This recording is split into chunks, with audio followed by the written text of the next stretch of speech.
ओम नमः शिवाय। आप सभी व्यूअर्स को धन्यवाद देते हुए जो अक्टूबर, नवंबर और दिसंबर का राशिफल मैंने तैयार किया है, उसकी अगली राशि बनती है मकर राशि।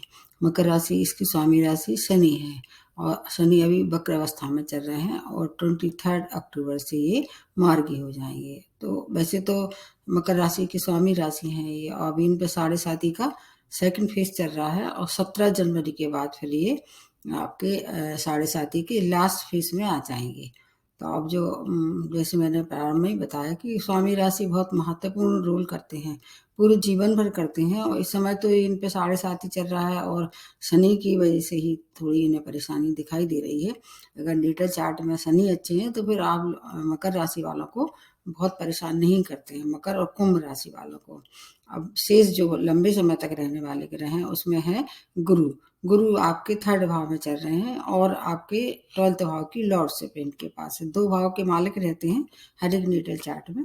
इसके अतिरिक्त राहु आपके 4th भाव में है और केतु आपके 10th भाव में है। ये अभी लंबे समय तक 29 अक्टूबर 2023 तक ये ऐसे ही रहने वाले हैं राहु केतु।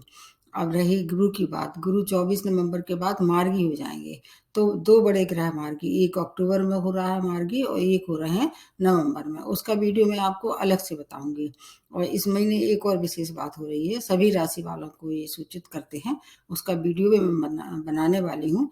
25 अक्टूबर को सूर्य ग्रहण पड़ रहा है, तुला राशि में पड़ रहा है ये, और नक्षत्र के हिसाब से भी बताऊंगी कि कौन से नक्षत्र और तुला राशि वाले और मेष राशि वालों के लिए विशेष सावधानी वाली बात है। और इसके अतिरिक्त और जो कम समय में अपनी राशि बदल लेते हैं, और आपके कारक ग्रह जिसको कह सकते हैं, आपके मकर राशि वालों के कारक ग्रह में शुक्र आ जाते हैं, बुध आ जाते हैं। 2 ग्रह जो है वो अभी नीच भंग राजयोग का निर्माण कर रहे हैं इस दौरान। उसके बाद फिर क्या है, ये अपनी राशि बदल के फिर दोबारा जब ये अपनी राशि बदलेंगे तो सूर्य का और शुक्र का नीच भंग होगा। इस समय बुध और शुक्र का हो रहा है। और मंगल की स्थिति बताई जाए तो मंगल वृष राशि में चल रहे हैं और 11 नवंबर के बाद फिर ये अपनी राशि बदलेंगे, फिर आ जाएंगे, फिर मिथुन में आ जाएंगे। उसके बाद फिर से ये बकरियों के आपकी जो वृष राशि उसमें आएंगे। तो आपका 6 और 5th भाव दोनों एक्टिवेट रहेंगे ये मार्च तक लगभग, ऐसे अनुमान लगाया जा रहा है। और बीच में कोई परिवर्तन होगा तो उसके लिए मैं अलग से बता दूंगी। इस समय आपकी नेटल चार्ट में सबसे ज्यादा पावरफुल ग्रह है जो उसके बारे में बताने की कोशिश करते हैं। एक तो शनि ही आपके नेटल चार्ट में पावरफुल है, दूसरा शुक्र और बुध। ये आपको पूरे 3 महीने तक कुछ न कुछ सौगातें देके निश्चित रूप से जाएंगे। साढ़े साथी का अब जो अंतिम फेस है वो आपको जाते जाते बहुत कुछ देने वाला है। इसके लिए आपको तैयार होना पड़ेगा। जो 17 जनवरी के बाद जो परिवर्तन होंगे उसके लिए अलग से सूचना सभी राशि वालों को देंगे, उसमें आप भी शामिल है। अब सूर्य, शुक्र और बुध आगे जब अक्टूबर के महीने में ये कन्या राशि में है तो उसमें कन्या राशि में शुक्र नीच रहते हैं और बुध उच्च रहते हैं। सूर्य है इनकी मित्र की राशि है, तो आपके 3 भाव को ये लगातार एक्टिवेट करेंगे दिसंबर तक। अभी 9th भाव भाग्य में है, भाग्येश भाग्य में है, तो भाग्य की वृद्धि। उसके बाद फिर ये तीनों ग्रह आपके 10th भाव में आ जाएंगे। वहां केतु पहले से ही विद्यमान है और जो 25 अक्टूबर को जो ग्रहण होगा वो आपके 10th भाव को मतलब प्रभावित करेगा। उसका आपको देखना होगा वीडियो। और जो लास्ट में दिसंबर का महीना है वो आपके लिए उतना खराब इसलिए नहीं हुआ क्योंकि 11th भाव में ये तीनों की युति दिखाई देगी। उसमें भी क्या है, सूर्य के लिए ये और सूर्य और बुध दोनों मित्र हैं। शुक्र मित्र नहीं है लेकिन आपके लिए कारक है। तो 11th भाव का मतलब सोर्स ऑफ इनकम का भाव जो है वो आपको काफी अच्छे इनकम दे के जाएगा। आपके लिए उतना खराब समय नहीं है। मकर राशि वाली एक ऐसी ही राशि है, इस समय उनके लिए खराब इसलिए नहीं है क्योंकि तीनों भाव उनके लिए अच्छे हैं।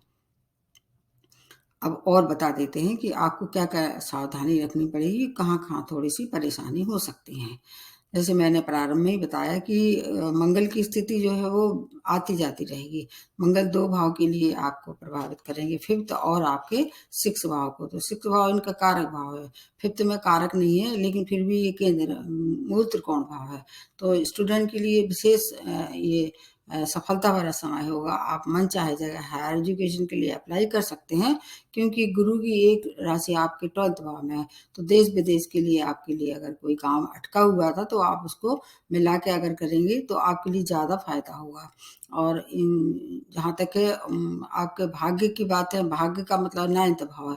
भाग्य से रुके हुए सब कार्य पूरे होने वाले हैं। धन का, संपत्ति का, जो भी नया कार्य आप कर रहे थे, अभी तक आप में सफलता नहीं मिल रही थी, अब 21 अक्टूबर के बाद आपके लिए समय बहुत ही अच्छा आने वाला है, जब आपके स्वामी राशि मार्गी हो जाएंगे। क्योंकि आपके नेटल चार्ट में शनि जो है शश नामक जो पंचमहापुरुष का निर्माण कर रहे हैं, उसका वीडियो मैंने आप लोगों को बहुत दिन पहले अपलोड कर दिया था कि 8 राशियां उसमें शामिल थी, उसमें एक राशि आपकी भी है।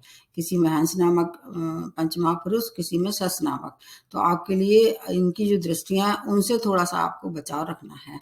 शनि को 3 दृष्टि का वरदान प्राप्त है। जहां से ये बैठते हैं वहां से ये तीसरी दृष्टि, सप्तम दृष्टि और दसम दृष्टि का दृष्टिपात करते हैं। तो चौथी इनकी जो तीसरी दृष्टि है वो तो गुरु के ऊपर पड़ रही है, इसलिए गुरु आपके रक्षक कवच का कार्य करेंगे। मतलब 3rd भाव से आपके छोटे भाई बहनों का जो अगर कोई उनसे परेशानी थी तो वो परेशानी दूर हो जाएगी। और अगर आप ऐसे माध्यम से जुड़ी हैं जो संचार माध्यम है, उससे आपका कहीं कनेक्शन है, तो उसमें आपको प्रगति दिखाई देगी। इसके अतिरिक्त शॉर्ट डिस्टेंस जर्नी कर सकते हैं, लेकिन चूंकि 7.5 ही चल रही है, इसलिए यात्राओं में सावधानी रखना अत्यंत आवश्यक है। कार्य क्षेत्र में आपको जो है विशेष सफलता दिखाई दे रही है। आपके वैवाहिक संबंध थोड़े से खराब हो सकते हैं, क्योंकि शनि की एक दृष्टि आपके सप्तम भाव पे पड़ रही है। लेकिन विवाह योग अगर आप थे तो विवाह योग के लिए ये समय बहुत ही अच्छा है, क्योंकि एक गुरु की दृष्टि जो उच्च दृष्टि है आपके सप्तम भाव पे पड़ रही है, इसलिए इसका लाभ आपको मिलेगा। अच्छे प्रपोजल आएंगे। अगर आपने पहले से कहीं प्लानिंग की तो उसको आगे बढ़ा के और विवाह में परिणित कर सकते हैं।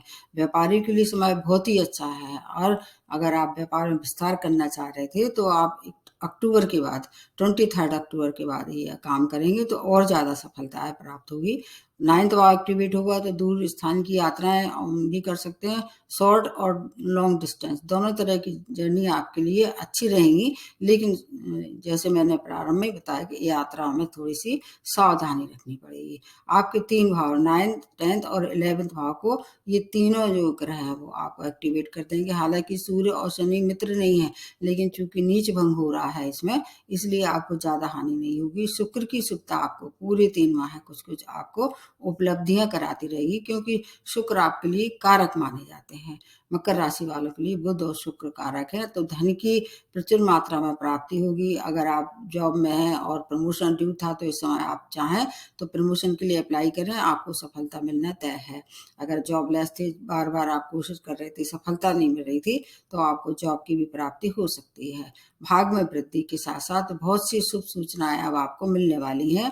आपको अपनी थोड़ी सी, जब सूर्य नीच राशि में आ जाएंगे, ये रहेंगे अक्टूबर से लेकर नवंबर तक, लगभग मिड तक, तो आपको चोट चपेट दुर्घटना के लिए थोड़ी सावधानी रखनी पड़ेगी। एक तो आपके लिए कारक नहीं है, और दूसरा नीच राशि में आ जाएंगे तो आपके अष्टम भाव के मालिक हैं। आपको इन सब चीज़ों से थोड़ा सा बचाव रखना पड़ेगा। और जब जब ऐसी स्थिति आती है तो कोर्ट केस वगैरह से अगर हो सके तो अवॉइड करें। उसका निर्णय आपके पक्ष में उस दौरान नहीं होगा। शत्रु भी थोड़ा सा बीच बीच में आपको परेशान कर सकते हैं। आपका समय जो है वो 11 नवंबर के बाद बहुत शुभ रहने वाला है, क्योंकि मंगल की स्थिति जो है वो दोनों ही स्थिति आपके लिए सुखद रहने वाली है। 11 नवंबर के बाद मंगल आपके 6 भाव में आ जाए तो कंपटीशन वगैरह में पार्टिसिपेट कर रहे थे, उसमें सफलता मिलेगी। राहु आपके 4th भाव में है, तो मन थोड़ा सा आपको ये बीच बीच में भ्रमित करते रहेंगे। तो भूमि वाहन का सौदा अगर आप कर रहे हैं तो कागज वगैरह डॉक्यूमेंट्स पूरी तरह से जांच पड़ताल करके फिर सौदा करें। फाइनलाइज करने के पहले उसको किसी से दिखा लें या स्वयं बहुत डीपली उसको देखें, क्योंकि राहु हमेशा भ्रमित करते हैं। अब केतु की स्थिति जैसी थी वैसी ही है, और ये जब ग्रहण होगा तो उस समय की स्थिति थोड़ी सी और ज्यादा क्रिटिकल हो सकती है। तो 10वें भाव से आप क्या देखते हैं, कार्य क्षेत्र देखते हैं। तो किसी से भी बात विवाद न करें, और उस दौरान 1 महीने के दौरान, जबकि अब उसके बाद 8 नवंबर को चंद्रग्रहण भी पड़ेगा, तो वो समय थोड़ा सा आपके लिए कोई बदलाव के लिए उतना सूटेबल नहीं होगा। अगर बदलाव करना पड़े तो बहुत सोच समझ के बदलाव करें। वैसे केतु के लिए ऐसा कहा जाता है कि आपको अगर बदलाव करना ही पड़े किसी भी कंडीशन में, तो पहले तो खूब सोच समझ लें। अगर ये बदलाव करते हैं तो ऐसे में आपको दूसरा एक और विकल्प हो सकता है कि आप जहाँ बैठते हैं, जिस सीट पे आपका ऑफिस है, जहाँ आपका मतलब सीट है, कुर्सी है, उस कुर्सी का बदलाव कर सकते हैं। तो ये दोष थोड़ा-सा ये खत्म हो जाएगा केतु का। ये मकर राशि वालों के लिए ऐसा माना जाता है कि इस समय स्थान परिवर्तन दिखाई दे रहा है, तो स्थान परिवर्तन हो रहा है, अगर आपको सूट नहीं कर रहा है तो आप अपनी कुर्सी की या आपकी प्लेस जहाँ आप बैठते हैं, उसका डायरेक्शन बदल लें या थोड़ा-सा उसको कुर्सी को थोड़ा-सा चेंज करके बैठें, तो ये दोष खत्म हो जाएगा। बाकी और चीज़ों के लिए अगर देखा जाए तो कोई स्थिति खराब नहीं है, आपका भाग्य आपका पूरे समय साथ रहने वाला है। और इसके बाद 17 जनवरी के बाद तो आपके लिए बहुत सी सूचनाएँ ऐसी हैं, जो आपकी बहुप्रतीक्षित थी, वो सब मनोकामनाएँ पूरी होने वाली हैं।